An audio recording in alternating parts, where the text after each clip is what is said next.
Om Namo Bhagavate Vasudevaya. Om Namo Bhagavate Vasudevaya. Om Namo Bhagavate Vasudevaya.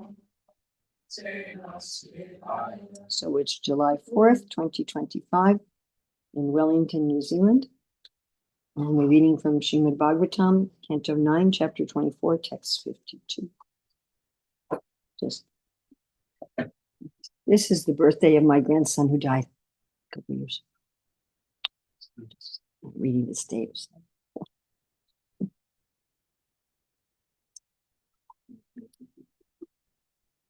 Yasmin Satkarna Piyushe Yashastirta Vare Sakrit Strotranjalir Upasprisya Dunute Karma Vasanam. By the way, before we recite the verse, I could look at some of the words here. We have Strotra. Anyone know what Strotra means without looking at the word translation? Stotra. Yeah. Well, it has to do with hearing. So hearing and the ears. Then Anjali. Anjali means this. So we have this interesting word, Strotranjali, where you're hearing with folded hands. It's metaphorically. You're not obviously like folding your ears, but it's a way of hearing, Strotranjali, which Srila Prabhupada just translates in the form of hearing the transcendental message. But it's a mood. The Anjali is giving the mood of hearing. Okay, then we have Sprishya. Anyone know what Sprishya means? Like Sparsha, yes, touch. Very good. And then we have Tirtha. What's a Tirtha? A holy place. And what's the difference between a Tirtha and a Dham?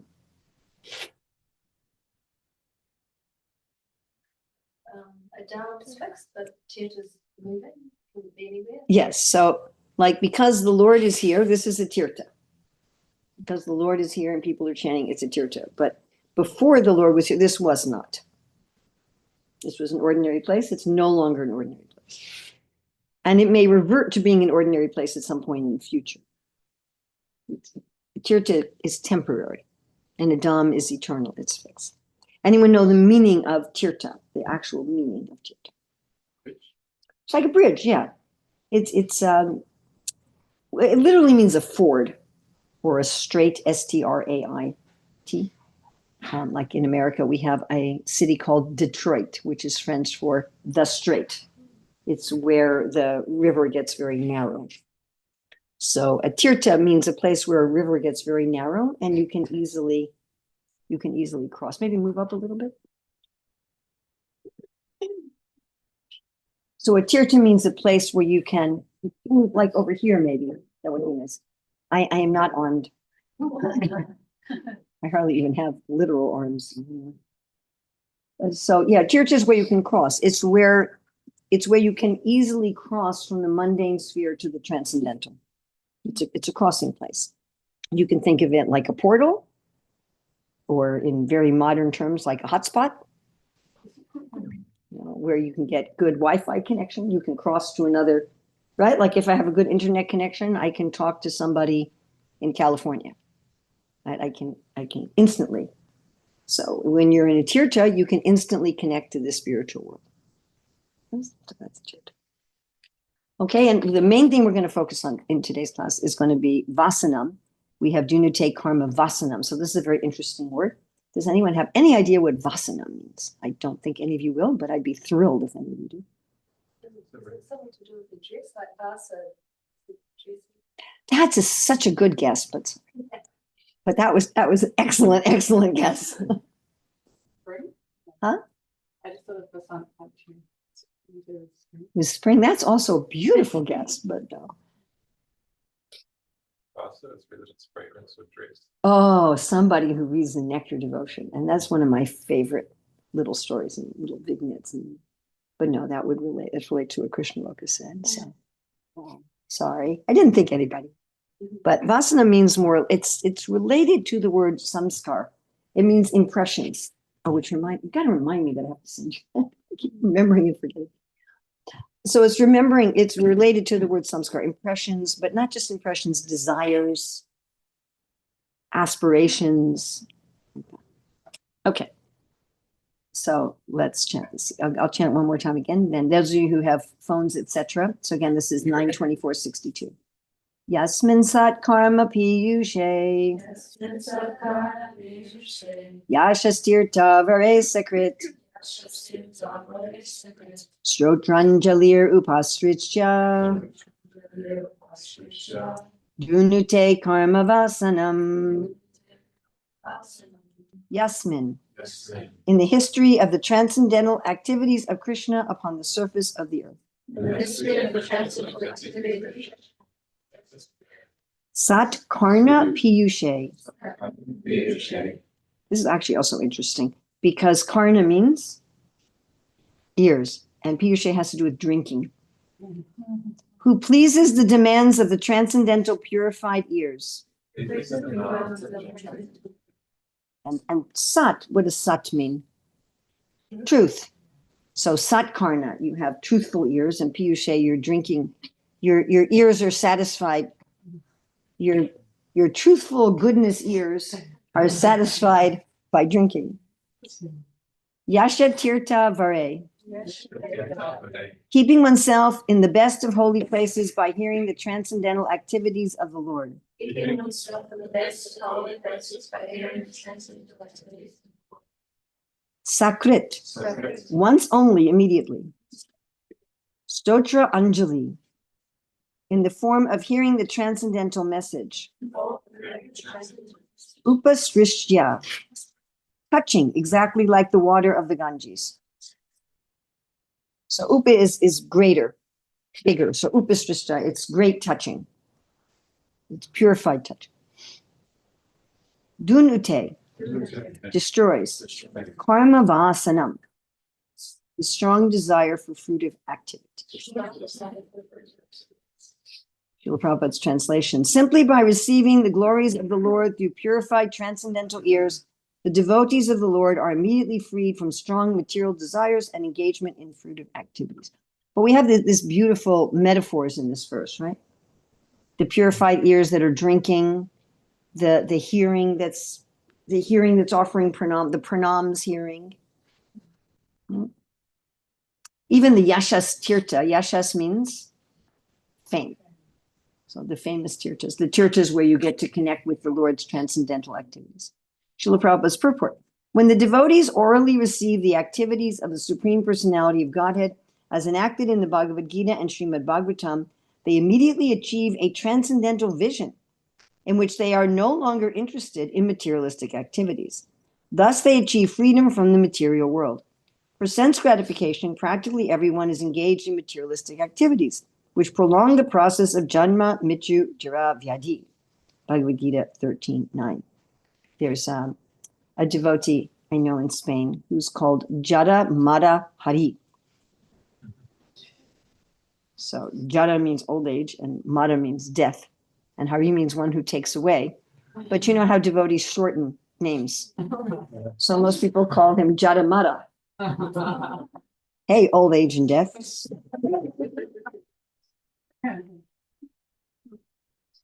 I'm not going to give you the details, but we had a temple president once in America where people often shortened his name. And one devotee from Bengal came and said, "What are people calling him?" And we said that, and she said, "Do you know what that means in Bengali?" And it was something scatological. I said, "You really shouldn't call him." The devotees, simply by hearing the message of Bhagavad Gita and further relishing the narrations of Śrīmad-Bhāgavatam, become so pure that he no longer takes interest in material activities. At the moment, devotees in the Western countries are being attracted by Krishna consciousness and becoming uninterested in materialistic activities, and therefore people are trying to oppose this movement. But they cannot possibly check this movement. So Prabhupada, sometimes in his purports, he's reflecting what was going on at the moment. So this is when this brainwashing case was going on. You notice that in yesterday's purport, Prabhupada was mentioning brainwashing. They cannot possibly check this movement or stop the activities of the devotees in Europe and America. Sorry, he didn't mention the Kiwis. I'll have to talk to Srila Prabhupada. Hey, you should mention New Zealand people. By their artificial impositions. Here are the words, and that's actually also important. Prabhupada said they cannot stop the activities of devotees in Europe and America by their artificial impositions. So Prabhupada would often reference the verse in the Chaitanya Charitamrita, how Krishna consciousness is natural, it just has to be awakened. Please do not listen to anyone who tells you that Krishna consciousness is not inherent or natural in the heart of all living entities.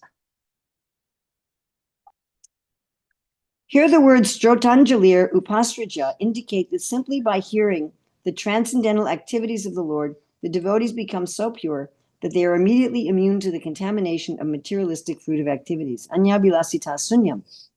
What's that from? Nectar devotion. Yes, that's Bhakti Rasamrita Sindhu 1:111. Materialistic activities are unnecessary for the soul, and therefore the devotees are freed from such activities. The devotees are situated in liberation, Brahma Bhuyaya Kalpate, Bhagavad Gita 14:26, and therefore they cannot be called back to their material homes and materialistic activities. Yasmin Sat Karna Piyushe, Yas Hastirta Vare Sakrit, Strotanjalir Upasrijya, Dunyute Karma Vasanam.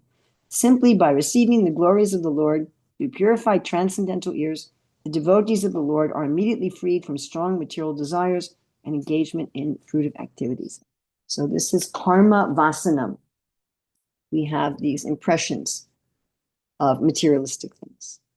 Right? We have impressions of that. We all have this, yes? Prabhupada also says we have these impressions from other lifetimes. These strong impressions. Many years ago, I read about this devotee who was in the Ganga and there was a strong current and he felt like he was drowning. And what he remembered was a chewing gum commercial. So, we have these kind of things happen, right? Ravindra's Sri Prabhu said, I have a 1960s jukebox in my mind. So we have these impressions. And we have impressions of, these desires, materialistic impressions. But when we fold our hands, metaphorically, you're folding the hands of the ears so that the ears are sat, they're spiritualized, and they're drinking piyushe. Actually, there's a nice verse in the Bhagavatam, Pibanti yad Bhagavata Atmanasatam. One should drink the Bhagavatam. That's not literal. There's an old story about Cleopatra that she was once challenged who could make the most expensive food. So there was this competition. And she took one of her pearl earrings and crushed it and put it in her drink and drank it. So we shouldn't take the Bhagavatam and pulverize it and put it in drink. It's poetry. It's a metaphor. So when we do this, when we metaphorically put our ears in a purified state by offering obeisances with our ears, offering pranam with our ears, and then drinking the pastimes of the Lord's with our ears, then these materialistic impressions are removed. We can think of it, like if you have some impressions in the earth, there's holes in the earth. And then if it's this big flood of water, so the earth fills in the impressions. Right? Oh, I was just thinking of this famous story in, I don't know if this is from the Greeks or the Romans, about Hercules, that Hercules was supposed to clean out the stables. Do any of you remember that from your childhood? Or do they no longer teach this sort of thing in school?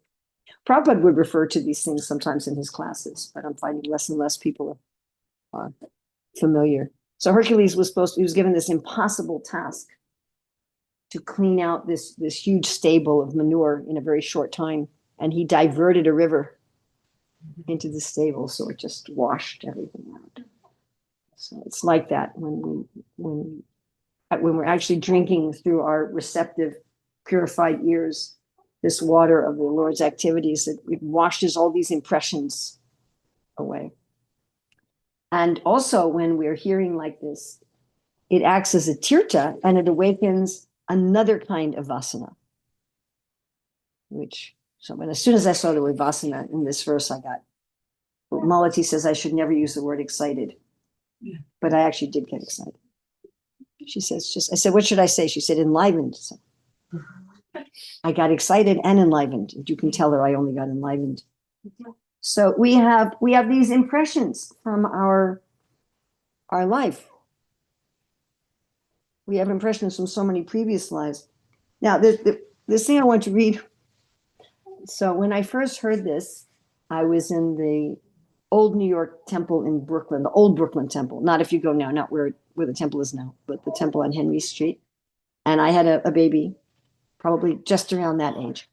So I was not welcome in the classes. You are welcome in the class. I mean, unless she starts screeching. But I was not welcome in the class. So they had a place downstairs where I could hear the class on a speaker. So the fourth canto hadn't been, that's fine. Baby happy noises are fine. So this Bhagavatam it had just been published. And our family had a hot off the press account. So we were getting them as they were published. But I hadn't gotten up to reading this yet.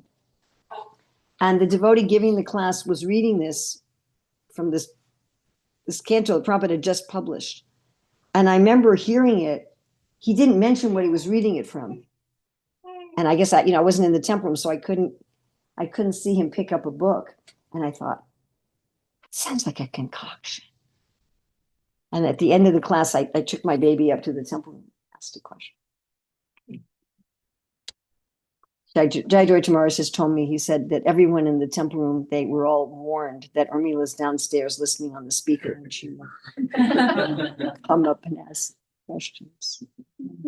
That happened to me also. There was a time that I was listening to the classes live almost every day from Alachua. So I'd go to my temple for class, then I'd listen live from Los Angeles. Well, first live from Alachua, then live from Los Angeles. And I heard that in Alachua, they put a little notice on the lectern, Urmila is listening. Somebody once asked me, what department do you work in? I said, the troublemaking department. So this is from 429:64. Sometimes we suddenly experience, this is the verse, sometimes we suddenly experience something that was never experienced in the present body by sight or hearing. Sometimes we see such things suddenly in dreams. And in this purport, Prabhupada says, in dreams, we sometimes see things that we have never experienced in the present body. Sometimes in dreams, we think we are flying in the sky, although we have no experience of flying. This means that once in a previous life, either as a demigod or astronaut, Prabhupada says, we flew in the sky. The impression is there in the stockpile of the mind, and it suddenly expresses itself. It is like fermentation taking place in the depths of water, which sometimes manifests itself in bubbles on the water's surface. Sometimes we dream of coming to a place we have never known or experienced in this lifetime, but this is proof that in a past life we experienced this. The impression is kept within the mind and sometimes become manifest either in dreams or in thought. The conclusion is that the mind is the storehouse of various thoughts and experiences undergone during our past lives. Thus, there is a chain of continuation from one life to another, from previous lives to this life, and from this life to future lives. This is also sometimes proved by saying that a man is a born poet, a born scientist, or a born devotee. So these vasanams are very dangerous. We may be drowning and thinking about chewing gum. Or something happens in life and we think about some rock song. It was very nice, having a Gurukul school. And so the children had these spiritual vasanams. We're taking prasadam and someone says, oh, this is a really good pakora. And somebody else would say, yum, yum. And then the kids would say, yum, yum, vapi smaram bhavam. So we had this kind of thing going on. So I saw that was very nice when they had these sort of impressions. But still, we have past life impressions. And we don't know when they're going to come up. They're very dangerous. Because Krishna fulfills our desire. If we're desiring different things, we may think, oh, that desire is gone. But then, right? Does that ever happen? You think something's gone and it's over. And then, well, where did that come from? I thought that was over. So there are these, and some of these impressions are very deep. So if we're going to get rid of them, we have to have this piyushe, we have to have this drinking. But in this case, we're drinking through the ears. It's going from the channel of the ears, Prabhupada says, to the heart. And of course, we have this very famous verse, Srinvatam Swakata Krishna, Punya Shravanam Kirtanam, Vidyantasta Abhadrani, Vidyunoti Saritsata. Which the translation is, Sri Krishna, the personality of Godhead, who is the Paramatma in everyone's heart and the benefactor of the truthful devotees, cleanses desire for material enjoyment from the heart of the devotee who has developed the urge to hear his messages, which are themselves virtuous when properly heard and chanted. So we have the properly heard again. What were the two Sanskrit words in today's verse that would indicate properly? What kind of ears? Okay, so then we have three. So Shruchanjali, we have the Anjali, and what else? What kind of ears? What kind of karna? Piyushe, you're drinking, and Sat. So you've got Sat karna. You don't just have, cartilage. They're in Sattva. So in Sattva, all the gates are illuminated by knowledge. And somebody who's in Sattva, they actually look brighter. Prabhupada would say, my disciples are very bright-faced. So the quality of the senses changes. So the quality of the ear changes. So we have Sat, Piyushe, and Anjali. So a kind of hearing. So I've had many experiences where people come to me and say, Urmila, that was a great class. And then sometimes I'm really naughty and I say, oh, which part of it did you particularly like? Usually I'm not so bad. Usually I just say thank you, but everybody's.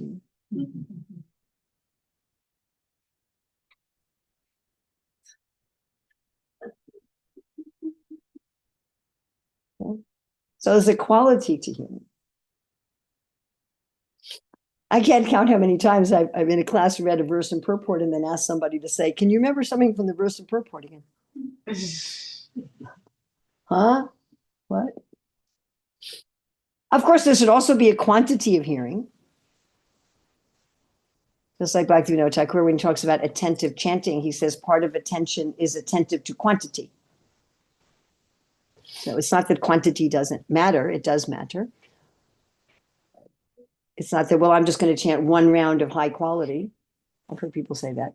They said, should I chant one high quality round or 16 pure rounds? I'm like, why is that the question? why are those the two things on the menu? So yes, we should have the quantity should be there, but there should also be this quality. So Anjali, what does this mean if you have this Anjali? It's referring to what in the quality? Metaphorically speaking. Humility. That you're actually trying to learn something. As a teacher of children, sometimes the children would come up in an argumentative mood to ask me a question, and I'd say, do you want to argue or do you want to learn? What's going on here? And what I taught all the kids is I said, in your mind, you should be having this mantra, I'm confused and I may be wrong. And I said, the first thing you should say is, I'm confused. And in your mind going, I may be wrong, I may be wrong, I may be. Because we may be wrong, yes? I was talking with one of my sons about something, can't remember what it was. And he said, Mata, are you sure? I said, yeah, I'm sure. He said, are you 100% sure? And then I'm like, what do you know? And of course I was wrong. So hearing with humility, that if I don't understand something or something seems contradictory to me, and we teach hermeneutics, so I don't get too many requests for teaching hermeneutics. We taught it online, probably because it's an 8-part, 16-hour course. I think that's the main reason I don't get too many requests for it. But the Soul Shastric Advisory Council, we have taught it in online forums. How to understand things that are difficult, how to understand things that appear to be contradictory, how to understand things from Guru Sadhu Shastra that don't seem to make sense to us. But not to hear in a challenging spirit. We're supposed to ask questions. Tadvadi prani prashnena. We're supposed to ask questions. Sarvabhauma Bhattacharya was not happy when Mahaprabhu didn't ask any questions. He says, how do I know if you've understood it? How do I know if you've even been listening? So, and then what is the quality of piyushe? What does this mean? Well, how does that affect the quality? Kind of eagerness. Eagerness, yeah. Pibantiye Bhagavata Atmanasita. Actually, Srila Jiva Goswami identifies that verse in the Bhagavatam as the conclusion of the whole Bhagavatam, although it occurs in the second canto. So you're drinking what you're hearing. Yes, this eagerness. This reminds me of in Manashiksha, in the 11th verse, Raghunath Das Goswami says that we should do 5 things every day as if we're drinking nectar. Anybody know what those 5 things? So we should do them every day and do them as if we're drinking nectar. Okay, so there's glorification of the Lord. One's glorification. Hearing divine pastimes. Remembering. Meditating.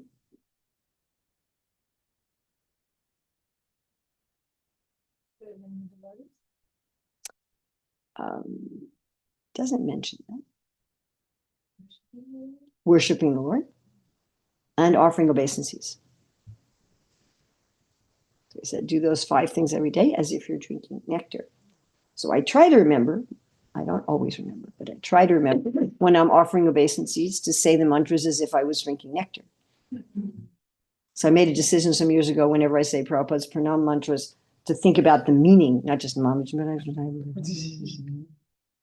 actually think about the meaning, which made a big difference in my spiritual life. I always look for things where a small effort gives a big effect. Sometimes we think I have to do this much work to get this much effect, but that's actually not true. So we're already offering obeisances, we're already worshiping, we're already meditating, we're already hearing divine pastimes, we're already glorifying. Yes, we're all doing these things every day. Yes. So to do them as if we're drinking nectar. So to hear the divine pastimes as if we're drinking nectar. And one more thing about the quality is satkarna would be you have purified ears. So this refers to a whole lifestyle. This refers to, no eating meat, fish, or eggs, no intoxication, no illicit sex, no gambling, which are not spiritual, by the way. None of those are spiritual.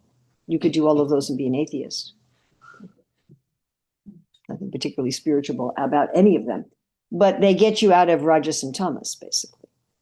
Those are Prabhupada identified those as the main ways in which we would fall into rajas and tamas.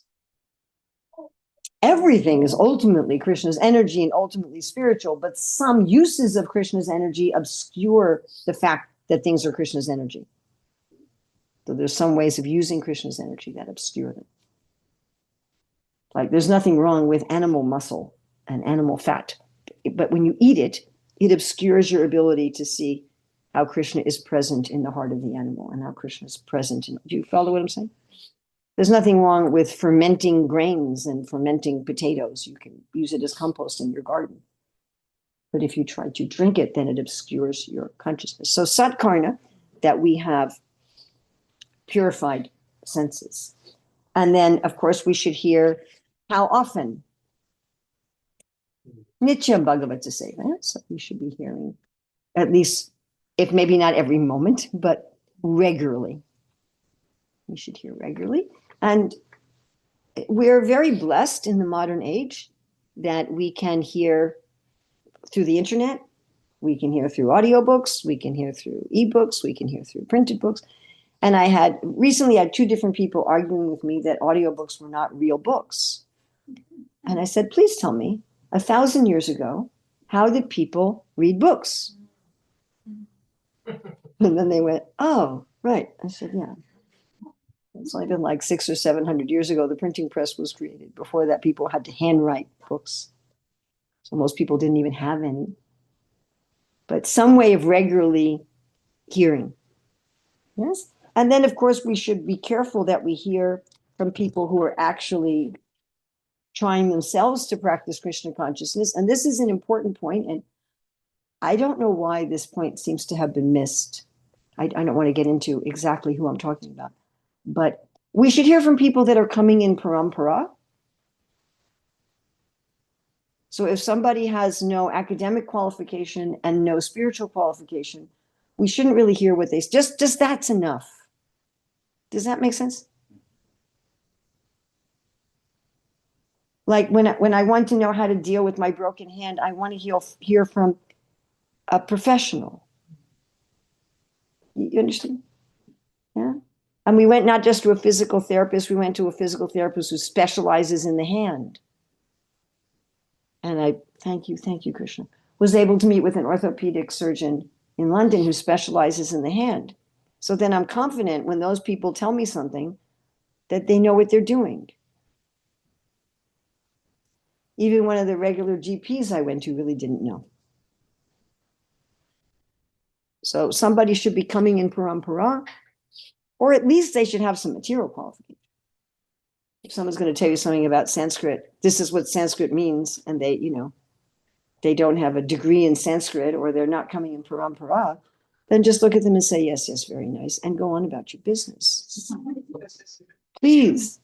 We have a particular person traveling the world trying to influence ISKCON devotees because the other Gaudiya Sanghas are smaller and everybody's wise to this person. And because ISKCON is so big, not that many devotees understand this. And he's not in parampara, nor is he academically qualified. And he's trying to retranslate Madhya 22-107, which says that Krishna consciousness is inherent in the heart of all living entities and just has to be awakened.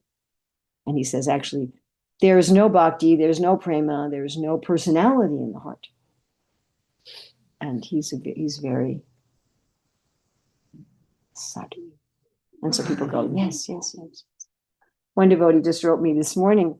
He said, I know we're not supposed to, but can I read, Sankaracharya? He's been in the movement like a year. And I said, even very senior people can get bewildered. And he said, well, I want to find out all the impersonalistic arguments. I said, then read Adi 7. I said, it's not that you can never read anything from other religions. I said, but don't jump into somebody who's offensive in a flowery way. He said, that's a fool's rush in where angels fear to tread, kind of thing. So we should be careful like that. All right. Now the thing I really wanted to talk about. So when we hear the Lord's glories, it awakens another kind of vasana. So when we're drinking the Lord's glories in a submissive Anjali way through purified ears, then it washes, what were the name of the stables Hercules cleared out? Aegean, I think it's Aegen, I think. Yeah? Somebody remembers who was going to school. That's funny, because Prabhupada would just sometimes refer to these things assuming everybody knew what they were. And more seeing the classics are out of. When Hayagriva asked Prabhupada, should our children in Gurukul learn literatures?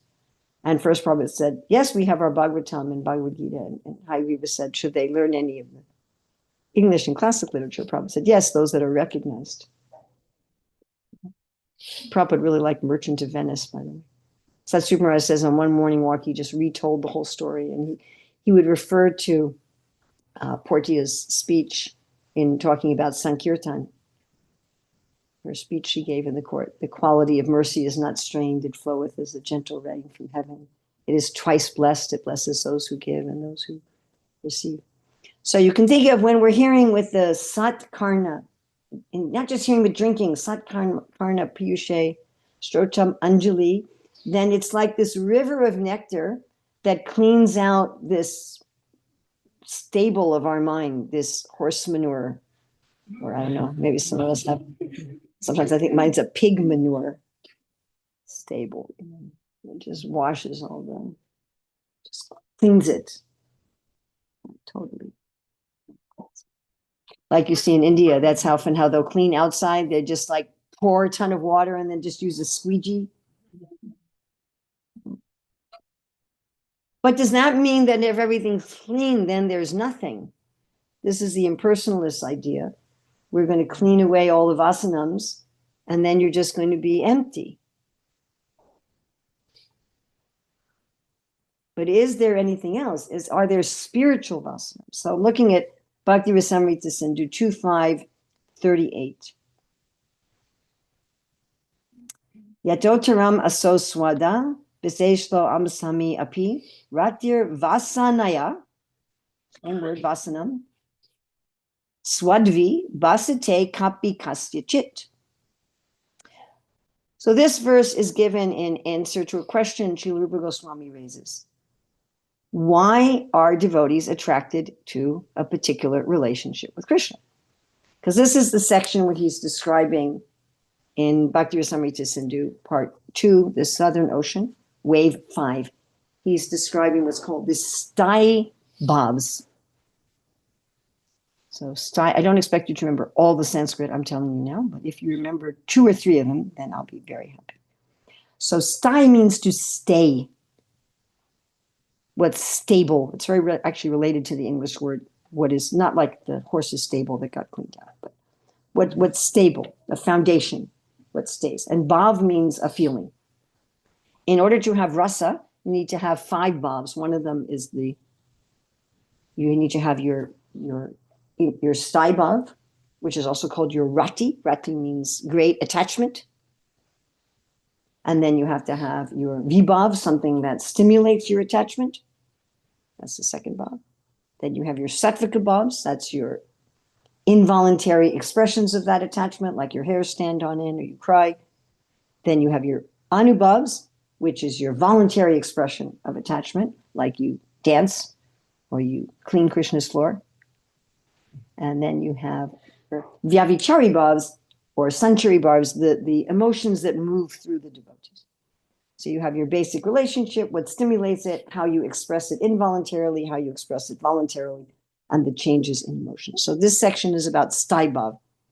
And I'm sure you all know the 5 stai bhavs. The 5, we often call them the 5 rasas, but they're only rasas when they're mixed with the other bhavs. So the 5 stai bhavs, right? There's neutrality, servitorship, friendship, parental, and conjugal. And then there's the 7 secondary stai bhavs. So Srila Rupa Goswami is saying, why are people attracted to certain relationships with Krishna?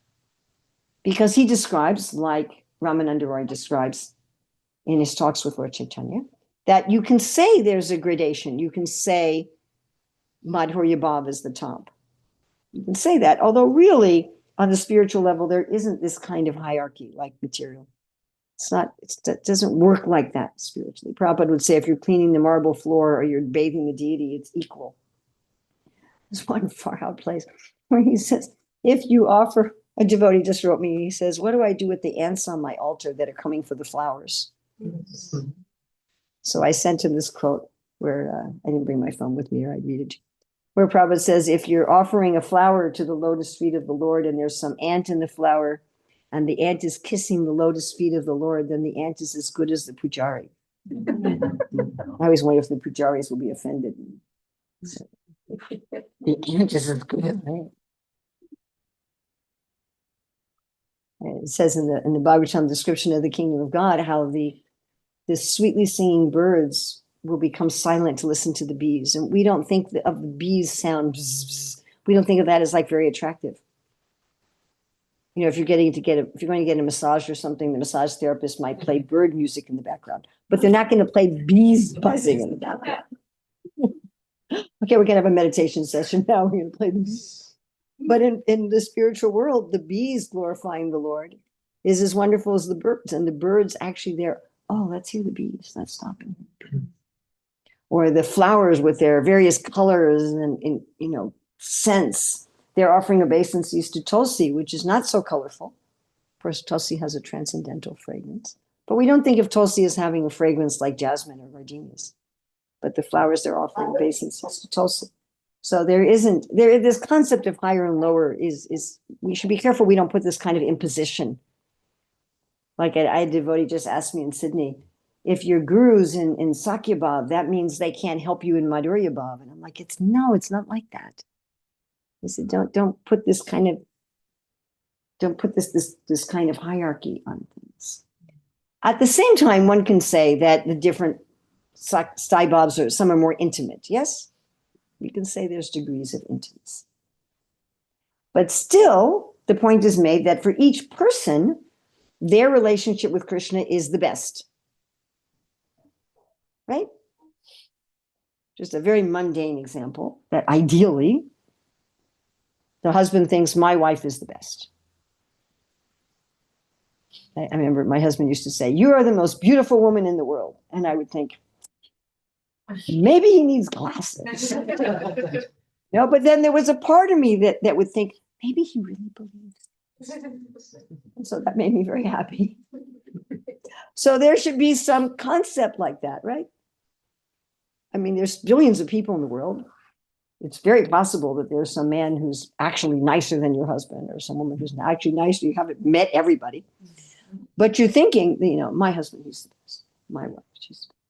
So one feels like that in their relationship with Krishna. My relationship with Krishna is the best. Devotees, they respect the other relationship, but they don't actually want them. So then this question arises. By the way, one of the hallmarks of the Sahajiyas is they all choose to be gopis. Have you noticed this? You don't have Sahajiyas who are following Mother Yasoda. Or the bees. You'll not see that in Sahaj. Because they're thinking, oh, I want to do the best thing. Hare Krishna. So then there's this question, how is this choice made? So Rupa Goswami is answering this here in this verse. So the word for word is api, even though, aso, this, rati, translation of rati, he's giving us rati, which is staibab, the love. Yatotaram is progressively, swada vishesholasamai, filled with joys of specific flavors. So you can look at the different rasas and say they're progressively more intimate. They have progressively a wider range of feeling. Kasyatchik, a specific individual, bastyati, appears, or it could also mean shines, like glows, or finds. Ka api, only a specific rati. Swadvi, as tasteful. Vasanaya, due to their specific vasanas. Now, by the way, there are devotees who have mixed stai bhavs.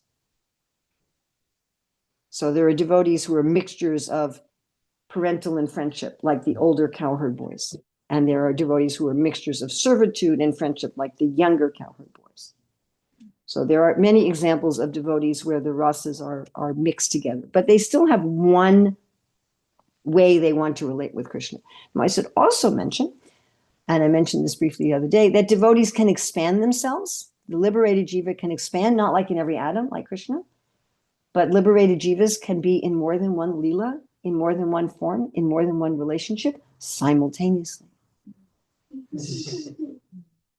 So we see this. We see there are devotees in Gora Lila who are there as more as servants, and then they're in Krishna Lila as gopis, yes? Or they're in Gora Lila as friends, and they're in Ram Lila as monkeys, and then they're in Krishna Lila as cowherd boys. Srila Bhakti Santa Saraswati says some of us are in Gora Lila and Krishna Lila, some only in Gora Lila, some only in Krishna Lila. And then you could also be in Ram Lila. And the Bihad Bhagavatamrita, it says some residents of Vaikuntha, I was mentioning this the other day, they worship some incarnation of the Lord, like they worship Nrsingadev. And so they have a form in Vaikuntha. Their Swarupya Siddhi is that they have a half man, half lion form themselves to worship Nrsingadev. Because Gopakumar sees devotees there in all these different forms. And he's like, what's going on? And the Lord has unlimited incarnation. So any devotee who worships any incarnation, meditating on that form, but they can be, it's not that they're only that, they can also be in a different part of the spiritual world in a different form. And they can be traveling like the Pandavas. They're there in the heavenly planets in the material world, and then they're also in the spiritual world, simultaneously experiencing different things at the same time. That's real multitasking. So devotees have sometimes asked, this question, well, how is my rasa determined? And it's not like I know the communists in China, they were assigning jobs to people, right? Like, okay, you go work in the fields, but I have a college degree in literature. Too bad, go plow the fields. So that's demoniac, right? It's not that Krishna is just assigning, well, we don't have enough cowherd boys, so you become, but I don't want to be a cowherd boy. I want to be a lotus flower. Too bad. So the translation that Manuswami gives of this verse is from neutrality to conjugal. These basic relationships become progressively more blissful with taste and delight, but each devotee has a specific desire or inclination for a particular relationship. Now, if we're going to define the word vasana, it can mean desire, inclination, impression, or tendencies. So there's a very similar verse in Madhya 8:83. This is spoken by Ramananda Roy. Kintu yantra ye rasa se sarv otama. Tata sta hana vicharile acha tara tama. It is true that whatever relationship a particular devotee has with the Lord is the best for him. Still, when we study all the different methods from a neutral position, we can understand that there are higher and lower degrees of love. Now, Srila Jiva Goswami has a commentary on the Bhakti Rasamrita Sindhu verse, which I want to read. After establishing the 5 types of rasa, there's a doubt. Are all the ratis, this is the sthai bhav. Again, you don't get rasas until you mix rati with the other bhavs. Is that kind of clear? You can think of rasa as like a smoothie, and the 5 bhavas are like the ingredients to make up the smoothie. After establishing the 5 types of ratis, there's a doubt. Are all the ratis considered equal, or are there gradations? If they're equal, then everyone's inclination should be for the same rati. If the ratis have gradations, why would a person have an inclination toward a particular rati and not any other rati? This verse says rati is increasingly delightful among the 5 ratis in succession. Although it is difficult to understand the difference between rasas, one can confirm its identity by comparing scriptural descriptions of rasa. I'm going to read that again.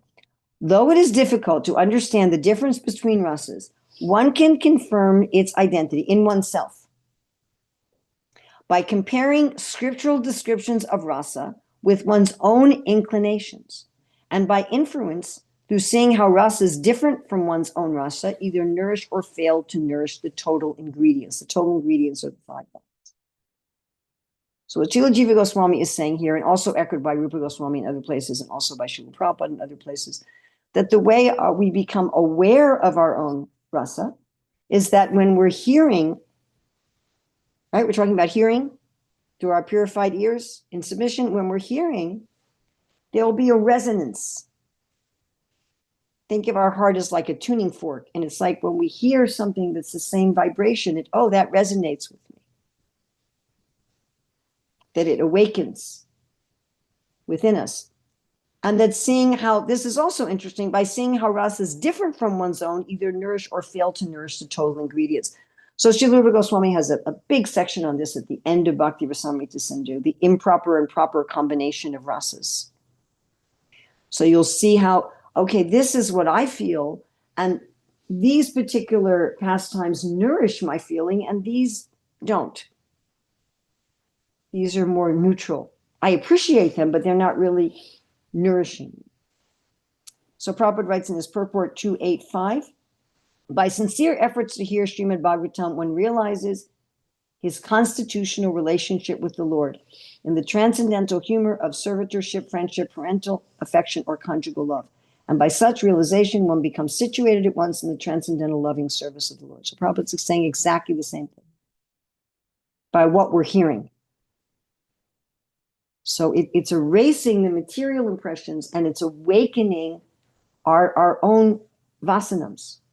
So Srila Vishwanath Chakravarti Thakur, commenting on this verse from Bhakti Rasamrita Sindhu, says, after establishing the 5 types of ratis, there's a doubt. Same thing he's saying, that Srila Jiva Goswami says. Are all the ratis considered equal, or are there gradations? If they're equal, then why does someone have an inclination for one rati and not another? If they have gradations, then shouldn't everyone have the same inclination? The answer is that Sakyarati contains more taste than Dasya, and Vatsalya has more taste than Sakya, but Madhurya has more taste than Vatsalya. In this way, the Rati becomes enriched with more and more delightfulness of taste through its progressive gradations. A particular Rati appears tasteful to an individual due to Bhaktasya, Prachina, Vasanaya. So again, this Vasana. Bhaktasya means a devotees. Bhakta, Bhaktasya, of the devotees. Prachina. Now, this is a funny word. It can mean ancient, former, or previous. And again, vasana is desires, inclinations, impressions, tendencies. He says, or it could be that a particular rati appears tasteful to an individual because in this birth he gets a particular taste and no other taste by great mercy. So this commentary can be understood to mean that some devotees have been cultivating their eternal rasa for more than one life. Like Srila Rupa Goswami starts out by saying that taking up bhakti seriously usually means we've taken up bhakti seriously in another lifetime. And we see this, right? When you ask people how they came to Krishna consciousness, so often discuss it in some way that you can tell that there was something already there. Shivaram Swami said that when he first read Krishna book, he went to his mother and said, "These stories are very familiar. Did you read them to me when I was a child?" But that some people are reviving this only in this life. So we may have had this, our feeling for Krishna. Oh, I want to be Krishna's friend. I want to be Krishna's bumblebee. We may have revived that in another lifetime and we're continuing it, or it may be awakened in this life. So there's a lecture Prabhupada gives in Chaitanya Charitamrita on Adi Leela 116. This was in 75 in Mayapur. He says, all the trees are living desire trees, spiritual. They can serve Krishna in any way, desire. They have become trees by their voluntary desire. They're all spiritual beings. There is no force. But everyone has got a particular tendency to serve Krishna in a different way. So if we take it very seriously, then we become gradually advanced and eligible or fit candidate to go to the spiritual world. In this life, you'll also be one of the associates of Krishna as you desire. Now, that doesn't mean as a material desire. It doesn't mean that I'm reading the books and I say, well, I had fun playing as a child. I think I want to be a cowherd boy. It's not something that it's with the logic and the intellect. It's something that has to spontaneously awaken, that we become spontaneously aware of our original deep desires. And the only thing that I can compare it to is sometimes, often actually in this world, we get a spontaneous desire for a particular relationship with a particular person. Yes, this happens in romantic things all the time. Someone just sees someone, oh, I like that. It happens in friendship. I remember meeting a god sister for the first time, and after 5 minutes, I thought, I really want to be her friend. Or I give this example. I was in South Africa in, what's it called? It has to do with, I think it was Stellenbosch. So there were this couple, lovely couple. I actually met them not too long ago, again, in South Africa. So they were running a preaching center with a restaurant. And the wife was basically the one running the restaurant. And she was in that kitchen all day. But she was always like this. And one time I was watching her, and I just spontaneously thought, I really want to help. So it wasn't something intellectual. It wasn't like, I should help. I should be a good person, and I should help. It says, I want to help. Or I also tell this story. I was waiting to board a plane. We were standing in the queue to board. And there was this couple that had a little girl, 2 or 3. I had a photographer once tell me 2 is the peak cuteness age, human beings. So this kid she was at her peak cuteness. And then she was wearing this costume, like, I don't know, it was like a fairy or ballerina costume or something. So that upped it a lot, you know.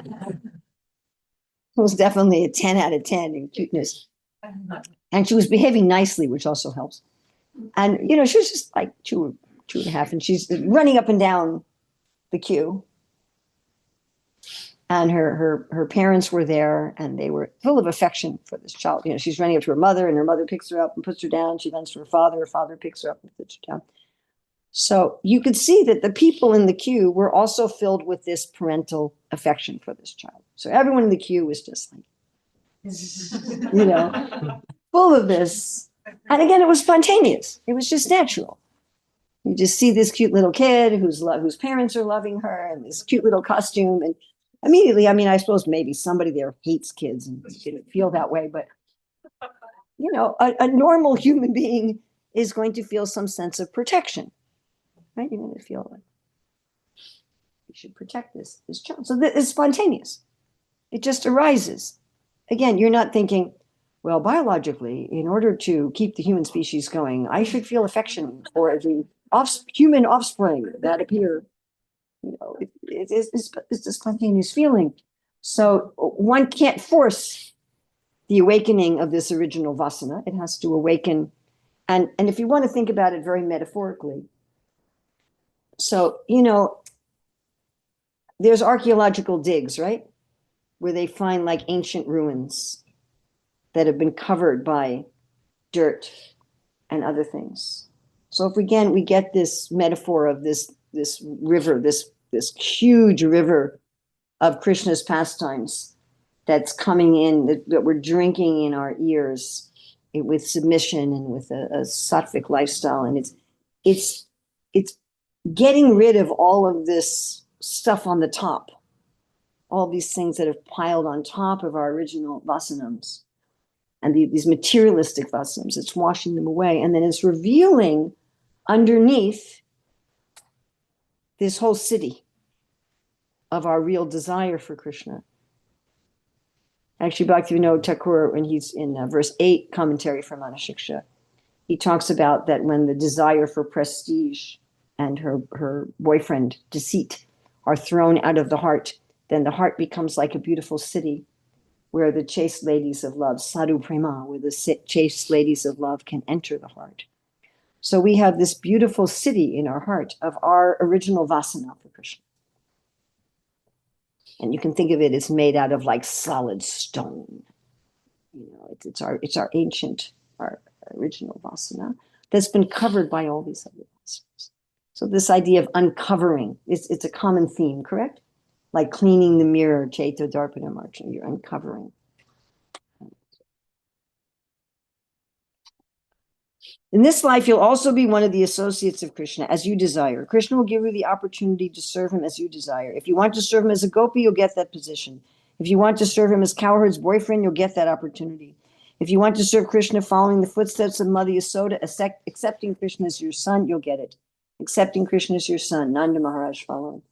By the way, my god sister Yamuna, Prabhupada instructed her, you should follow Mother Yasoda. In that mood.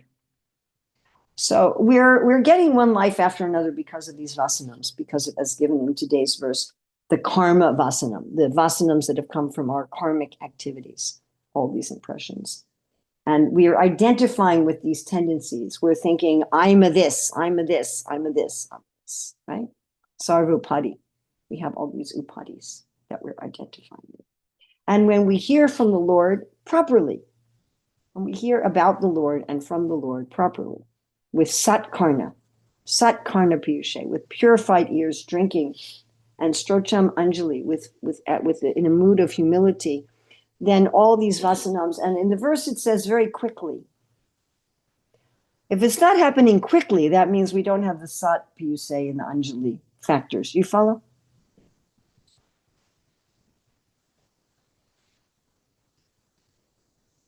One of my godbrothers once asked a question of Satsuma Maharaj in the class. He said, why is it so gradual? And Satsuma Maharaj looked at him and said, you know very well why it's gradual. So if we're identifying with this world, what is one of the offenses? Right? To not have complete faith in the chanting of the holy name and to maintain material attachment. Every time I hear that one, I'm like, oh, gosh.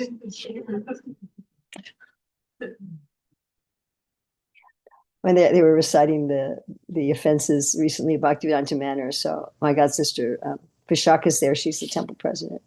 And it was funny. It was the first time that when I was hearing it, we say that anyone who claims to be a Vaishnava should carefully guard against these offenses. And I was thinking, do I claim to be Vaishnava? And then right after that, Vishaka walked up to me and she said, why do we say claim to be a Vaishnava? We should say aspire to be a Vaishnava. So we need to keep working on this, to keep hearing, but to try to increase the sattva and try to get above even sattva gun, folks. Don't be satisfied with sattva gun. Nishchai gunya bhavarjana. Come above even sattva. And piyushe, to drink as if we're drinking nectar. Or if you don't like nectar, I don't know, eating ice cream. Something that you relish. Seeing a good friend. Sitting by a fire in the New Zealand winter.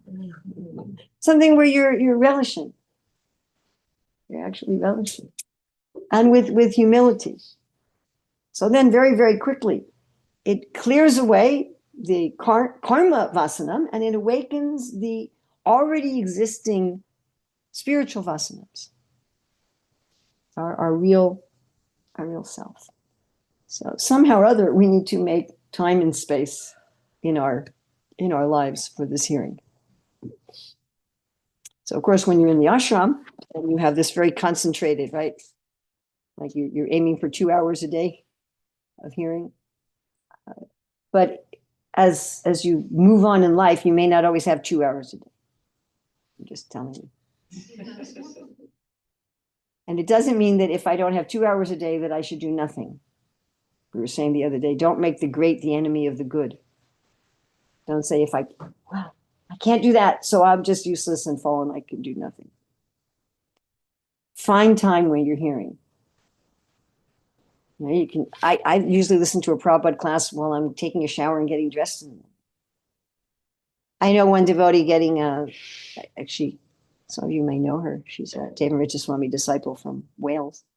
So she got her PhD in astrophysics, and she said when she was walking on campus, she'd listen to an audiobook of the whole Bhagavad Gita, Dravida reading the verses and the purports, and she would just listen to it over and over and over and over. She said by the time she got her PhD, she'd memorized the Bhagavad Gita. Or I know one devotee in Detroit who had a job where he had to drive a lot. So he would play the audiobook of Chaitanya Charitamrita. And he said, again, he was listening to it all. He said, I've memorized the Chaitanya Charitamrita. So find some way. I mean, so I've told some devotees, I said, I never do any reading. This was actually another day. He said, I never do any reading. And I said, do you have a phone? He's like, yeah. Can you get Prabhupada's books on your phone? He's like, yeah. I said, you can even do that for free, or you can buy them from the BBT if you want to. I said, can you read one screen of Prabhupada's books on your phone before each meal?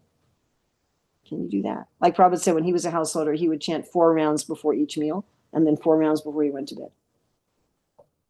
He said, that way you're going to be sure to finish your 16. So I said, can you read a screen before each meal?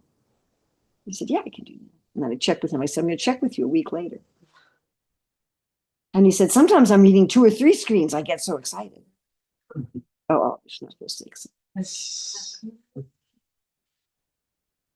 Somehow or other, find a chance to hear. And it's not that hard today with technology.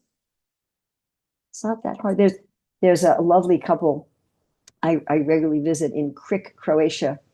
I made a devotee very happy in New Gokul. I said, where are you from? He said, Croatia. I said, oh, I go to Croatia. He said, where do you go? I said, Zagreb and Split and Rijeka and Krik. He said, oh, you went to Krik? And this lovely, if you're listening, she often listens, Vinatan Sudama.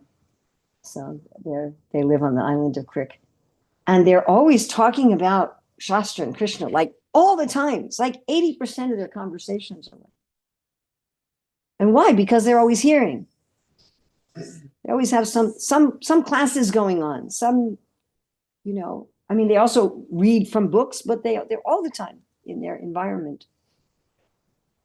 And so to find some way, somehow or other, and not just go for the quantity, but go also for the quality. Don't just check off. Okay, done my reading. And as Prabhupada also says that if we don't want to get purified, it won't work. You follow? If I'm just mechanically hearing, it won't really have an effect. You ever tried to give advice to someone who doesn't really want to hear your advice? Even if they've asked for it, So don't have the water just like splatter. Yes, and then we'll see it really works. That it actually works. This process actually works.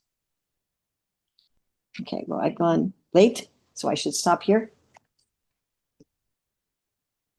I don't know what your schedule is. It looks like we have a whole breakfast. Or what's the plan? Yeah, breakfast. There's breakfast. Okay. Do we have time for any discussion or? We do. Okay. So yes, yes. Thank you so much. I have a question that is partially related also to yesterday's class. Okay. Yesterday you said that talking about Krishna is one of the main pleasures in our movement. Well, Krishna says that. So yeah.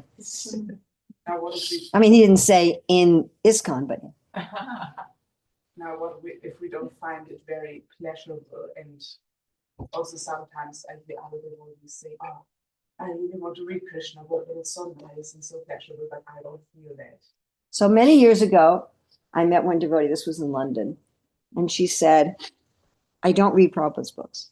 I said, why not? She said, well, I don't like the Bhagavad Gita. Okay. She said, and I'm told that I have to finish the Bhagavad Gita first. She said, I was told I have to read Bhagavad Gita, then the whole Bhagavatam, then the whole Chaitanya Charitamrita. But I don't like the Bhagavad Gita. So I don't read anything. I said, what book do you like? Is there any book you like? She says, I really like Nectar Devotion. I said, then read that.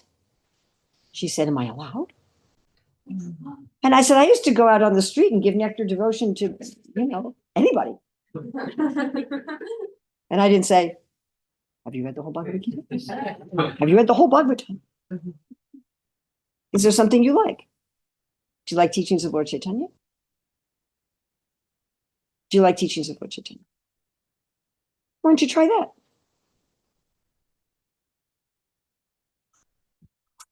Try something else. Do you like the Bhagavad Gita? I don't like any books. Maybe you just don't like books. Maybe you're just not a book person. I don't like reading. What about hearing? Have you ever tried listening to audiobooks? Yes, And what do you think about that? it's okay. I do it as a sadhana, but I don't love it. You don't know.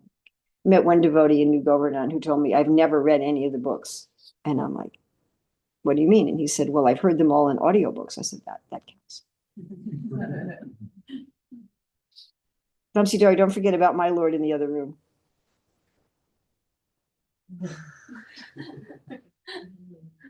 He's going to watch and he's going to say, where is my plate?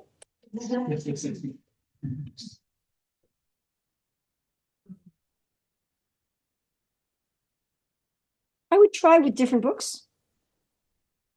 I've read all of Prabhupada's books, except I think maybe. Do you have a Nectar Devotion handy here?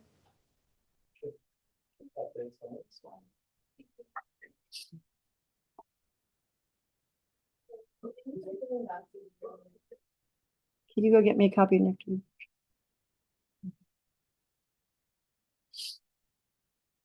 I want to read this because otherwise you guys are going to shoot me.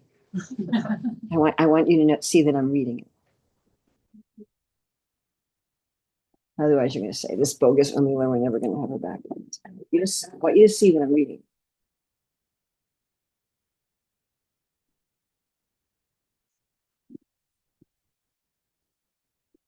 Like when they read that part from the fourth canto, and I was, I actually saw him. Said, oh, I'm reading from the new Bhagavatam. It just came out.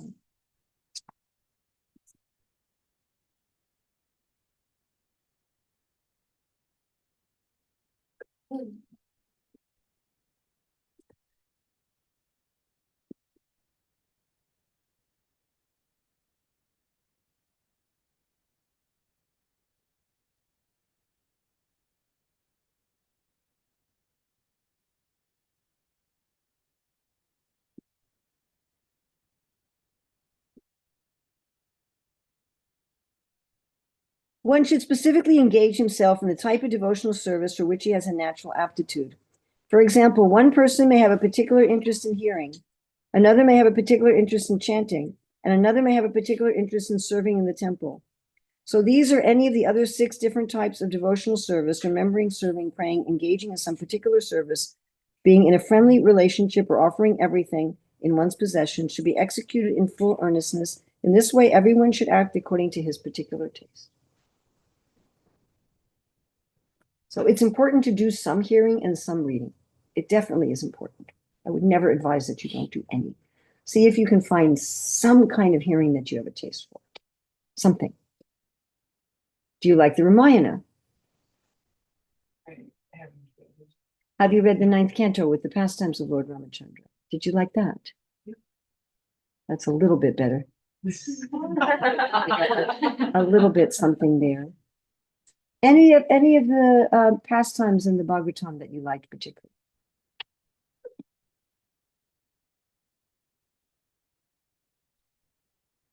Yeah, some section. Like which section? Like chorus and I was remember. Ooh. Prabhupada says if we just focus on one pastime over and over again, we can become perfect. Why don't you focus on that? Go deeper and deeper and deeper into that. Any others that you really like? Or that you like more than the others? Nothing I can. Right, well, let's start with that. And then see where that goes. And what do you like doing for Krishna?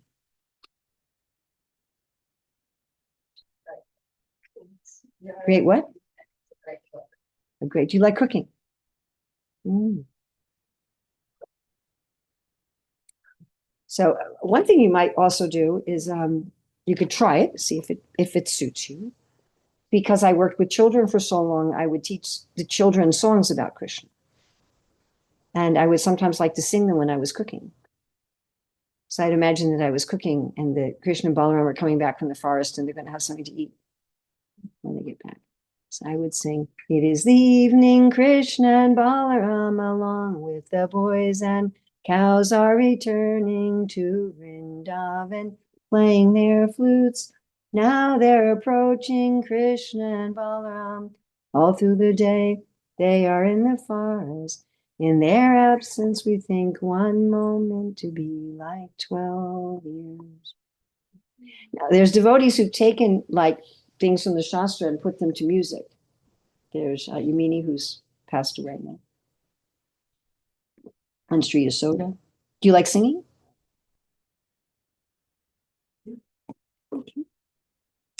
I'll tell you another story. So this was in London. It was pouring, like it was yesterday here.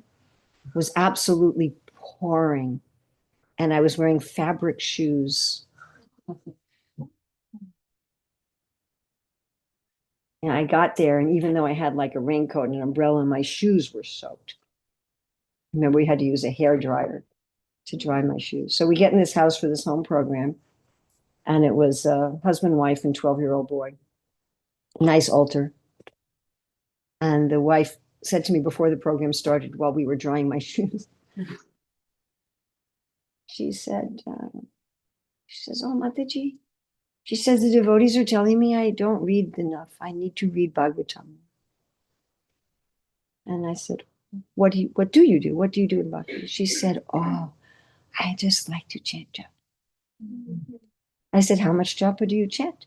She says, 150 rounds a day.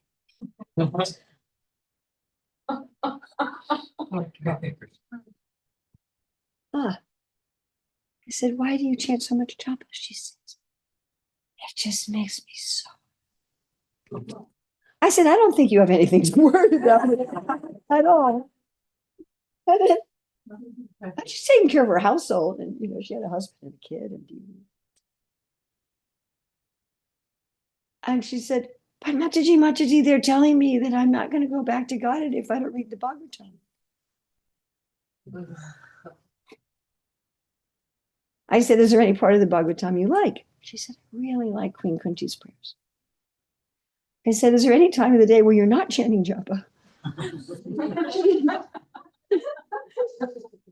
It's like, well, when I'm, bathing and dressing in the morning. And I said, well, maybe could you listen to a recording of Kunti's prayers? She said, yes. She said, and I'd like to memorize them. And I could also sing. I said, then if anyone tells you you're reading the Bhagavatam, you'll sing this. One of the more astonishing people I've met in my sojourn in this Hare Krishna movement. But find what you like. Everyone should do that. Prabhupada's giving this as an instruction to everyone. Do things that you have a taste for. But if we don't hear it all, then your situation is very dangerous, because you'll not be able to distinguish what is and is not correct philosophical instruction. So you need to have that grounding. And if you want to follow Srila Prabhupada to attain Krishna, then it's good to be hearing from him so you get some idea of his mood and his. Do you like listening to lectures at all? Like Prabhupada's lectures? Yeah. I could do that. That's also hearing. Lectures, conversations.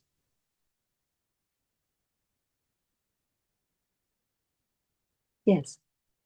I was wondering about impressions. So you were talking about the lives, say material impressions are so strong, and it seems like it'll take forever to get them. Yes. So some of them, more disturbing. Definitely. So if we've got some that we're dealing with for a long time, how do we not get discouraged or depressed by it then?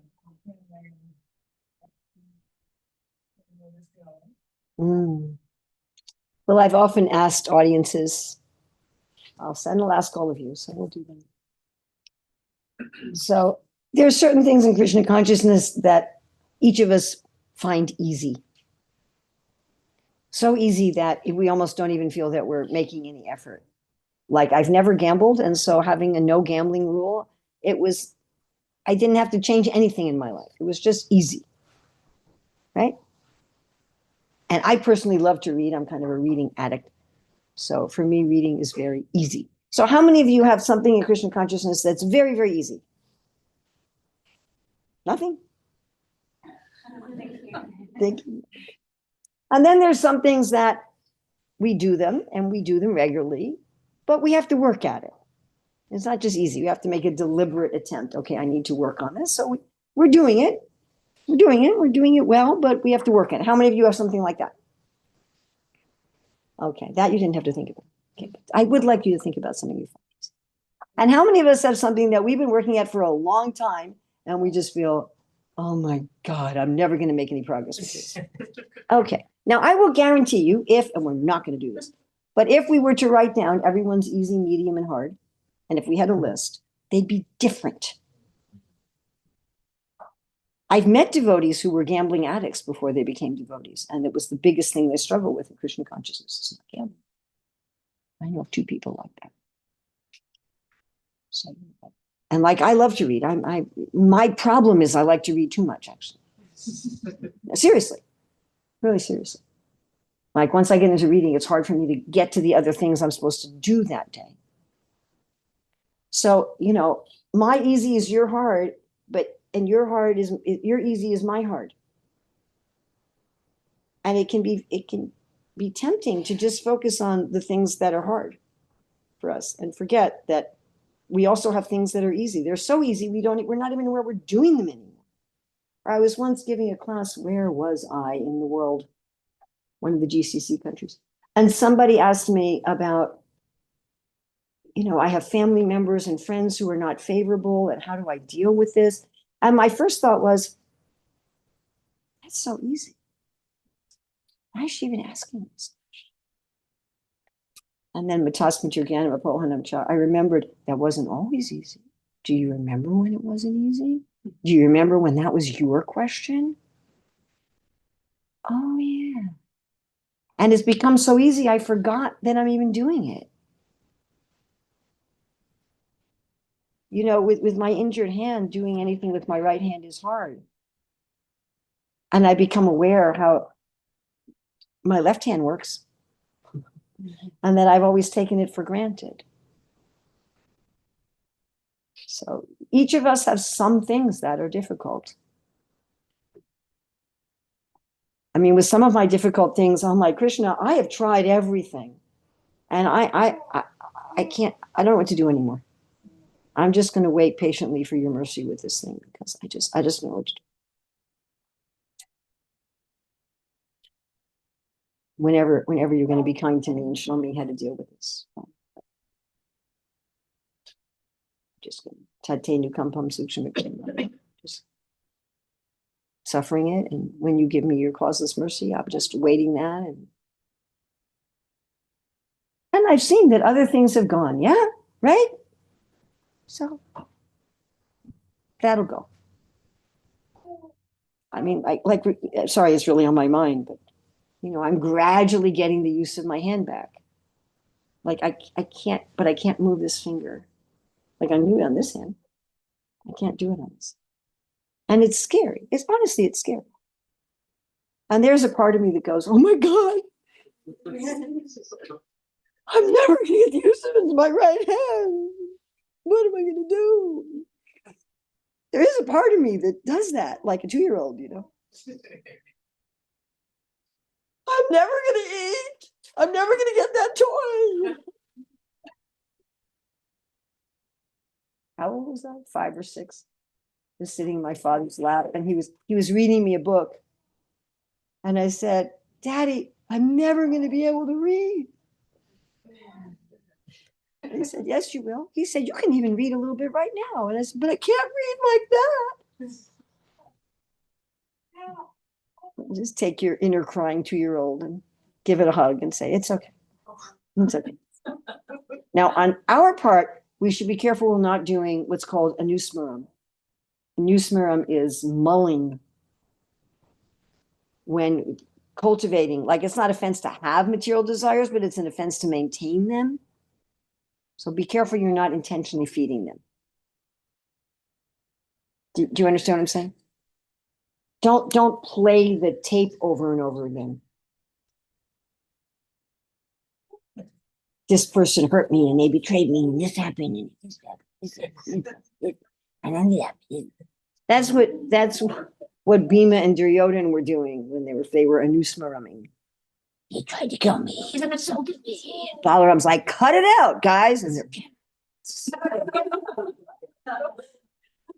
And Balaram was like, what's the way? So don't feed it.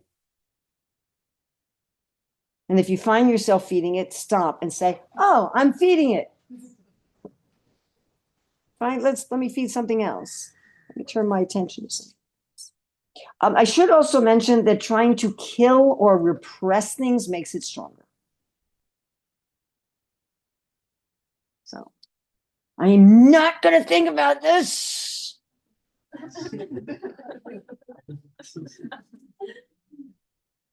I have seen in the Hare Krishna movement many sannyasis who didn't stay sannyasis, and their classes were all about grahastas, women, children.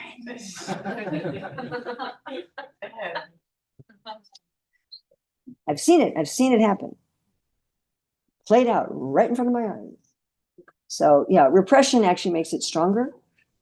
It's more you want to ignore. Ignore it, laugh at it. Those are very effective. You know what I'm thinking about, isn't that dumb?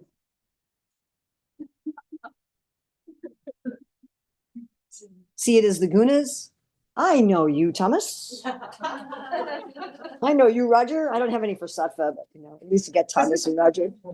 Hey, Roger, not today. Knock at the door down the street, not find you. It really helps. You got to laugh at this stuff because it's so ridiculous. Like, why am I a pure soul meditating on this stupid thing? But yeah, don't try to kill it. That actually makes it stronger. Like if I say to all of you, you can think of anything you like except a blue elephant. Right? It doesn't work. So if you say, I'm not going to think about this, I'm not going to think about this, I'm not going to desire this, what are you going to do? Not gonna... Then what are you doing? You're feeding it. Okay? That's a common neophyte mistake. All right, we are definitely going to end now. Thank you very much. Srila Prabhupada Ki Jai.